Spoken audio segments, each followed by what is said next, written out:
किसी ने बड़े कमाल की बात कही है कि जिंदगी में कभी आप हार मानने की सोचें तो उस कारण को याद कीजिएगा जिसकी वजह से आप अब तक मैदान में डटे हुए थे। हाय गाइस, मेरा नाम है आरजे कार्तिक। एक छोटी सी कहानी। ये कहानी प्राची नाम की लड़की की, जिसने कॉलेज पास आउट किया। उसके बाद में सोचा कि जॉब नहीं करूंगी, अपना खुद का बिजनेस शुरू करूंगी। स्टार्टअप शुरू किया। 5-6 महीने तक सब कुछ ठीक चल रहा था, लेकिन लॉस हुआ और वो बंद हो गया। दोस्तों ने भी काफी साथ दिया था, दोस्तों के साथ में सब कुछ शुरू किया था, लेकिन 5-6 महीने बाद जब वो बंद हुआ तो प्राची धीरे धीरे डिप्रेशन की तरफ जाने लगी। उसको लगा कि उसका एक सपना था, एक ड्रीम उसने देखा था जो कि अचीव नहीं हो पाया। उसकी फैमिली ने काफ़ी बार समझाया लेकिन बात नहीं बनी। दोस्तों ने समझाया, बात नहीं बनी। उसकी एक प्रोफेसर मैम थी जिन्होंने कि उसे कॉलेज में पढ़ाया था। एक दिन मैम ने प्राची को बुलाया कि बेटा घर पर मिलने के लिए आना।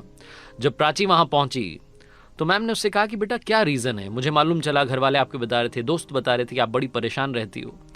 तो प्राची ने बोला कि मैम क्या बताऊँ, मैंने 5-6 महीने स्टार्टअप किया, बड़ी मेहनत की, तन मन धन के साथ में काम शुरू किया, लेकिन कुछ भी नहीं बन पाया। सारे एफर्ट्स कर दिए लेकिन रिजल्ट ज़ीरो रहा।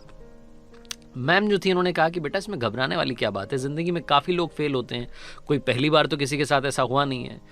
प्राची बोल रही थी कि मैम मुझे तो समझ में नहीं आ रहा है कि लाइफ में चल क्या रहा है, इतने एफर्ट्स करने के बाद में भी अगर रिजल्ट ना मिले तो मुझे नहीं लगता कि लाइफ का कोई मतलब है। तो जो मैम थी, जो प्रोफेसर थी, उन्होंने कहा कि बेटा मेरे साथ एक बार आओ। वो अपने गार्डन की तरफ लेकर के गई प्राची को, और गार्डन की शुरुआत में एक टमाटर का पौधा उसको दिखाया जो कि मर चुका था। प्राची से कहा कि बेटा इसको देखो। तो प्राची ने बोला कि मैम इसको क्या देखूँ, ये तो खुद मेरी तरह मरा हुआ है। तो जो मैम थी उन्होंने प्राची को समझाया कि बेटा उल्टी सीधी बातें नहीं करते हैं, ये फालतू की डिप्रेशन वाली बातें नहीं करते हैं।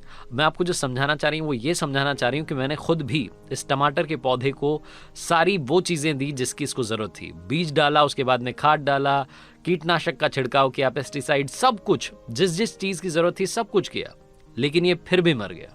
अब इस पर मेरा कंट्रोल तो है नहीं, मेरा कंट्रोल था मेरी मेहनत पर जो मैंने पूरी की। तो प्राची ने बोला कि मैम जब आप यही बात खुद कह रही हैं तो मुझे क्यों समझा रही हैं? आप खुद ही तो कह रही हैं कि मेहनत हम कर सकते हैं लेकिन रिजल्ट पर हमारा भरोसा नहीं है। मैं तो आपको ये बोलना चाह रही हूँ कि जब रिजल्ट पर हमारा भरोसा नहीं है, जब वो ऊपर वाले के हाथ में है, तो फिर हम एफर्ट्स भी क्यों कर रहे हैं? हम क्यों अपने आप को परेशान कर रहे हैं? मैंने कॉलेज के बाद में जॉब इसलिए शुरू नहीं की थी क्योंकि मुझे स्टार्टअप करना था। मेरा सारा सपना फेल हो गया। प्रोफेसर को वाकई में लगा कि प्राची बहुत ज़्यादा डिप्रेशन की तरफ चली गई है, सिर्फ और सिर्फ उल्टी बातें कर रही है। उन्होंने एक बार फिर से समझाया कि बेटा मेहनत हमारे हाथ में है, रिजल्ट हमारे हाथ में नहीं है, फाइनल आउटकम हमारे हाथ में नहीं है, तुम समझो। लेकिन प्राची समझने को तैयार नहीं थी। वो जो मैम थी उन्होंने बोला कि बेटा आओ एक बार कॉफ़ी पीते हैं। वो अंदर लेकर के गई, लिविंग रूम में कॉफ़ी लेकर के आई मैम। उसके बाद जब कॉफ़ी पी रहे थे, जब प्राची ने कहा कि मैम मैं चलती हूँ, आपने समझाया उसके लिए थैंक यू सो मच है, आपने टाइम दिया उसके लिए थैंक यू सो मच है, लेकिन जो होगा हो जाएगा, जो होना होगा, आप परेशान मत होइए मुझे लेकर के। तो जो प्राची की मैम थी उन्होंने कहा कि बेटा जाने से पहले सिर्फ 1 मिनट के लिए मेरे साथ आओ। वो प्राची को अपने घर के पीछे वाले एरिया में लेकर के गई। वहाँ स्टोर रूम था, उस स्टोर रूम का दरवाज़ा खोला। जैसे ही दरवाज़ा खोला, अंदर लाल टमाटरों का ढेर लगा हुआ था। प्राची चौंक गई। उसने बोला कि मैम ये क्या, टमाटर का पौधा तो मरा हुआ था। तो जो प्राची की मैम थी उन्होंने बोला कि बेटा मैंने तुम्हें सिर्फ और सिर्फ गार्डन का पहला पौधा दिखाया था। वो पहला पौधा दिखाने के बाद मैं तुम्हें वापस लेकर के आ गई थी, तुमने पूरा गार्डन नहीं देखा। सिर्फ एक टमाटर का पौधा था जो मर चुका था, बाकी सारे वो थे जिनकी वजह से यहाँ पर लाल लाल टमाटर दिख रहे हैं। मैं तुम्हें सिर्फ ये समझाना चाह रही हूँ कि जो पहली बार फेल हो जाता है, अगर उसने यही मान लिया कि फेल होता रहूँगा तो कभी भी सक्सेस नहीं पाएगा। तुम्हें अपने काम करने के तरीके को बदलना होगा, पॉजिटिविटी लेकर के आनी होगी। और एक बार अगर फेलियर मिला है तो इसका मतलब ये नहीं कि हमेशा फेल होती रहोगी। लाइफ में जितने महान लोग हुए हैं, ये छोटी सी कहानी में सिखाती है कि लाइफ में जितनी बड़ी बड़ी पर्सनालिटीज़ के बारे में हम जानते हैं, चाहे क्रिकेटर हों, एक्टर्स हों, सिंगर्स हों, पॉलिटिशियंस हों, उन सबके साथ में हुआ है। काफ़ी बार उन्हें हार का सामना करना पड़ा है।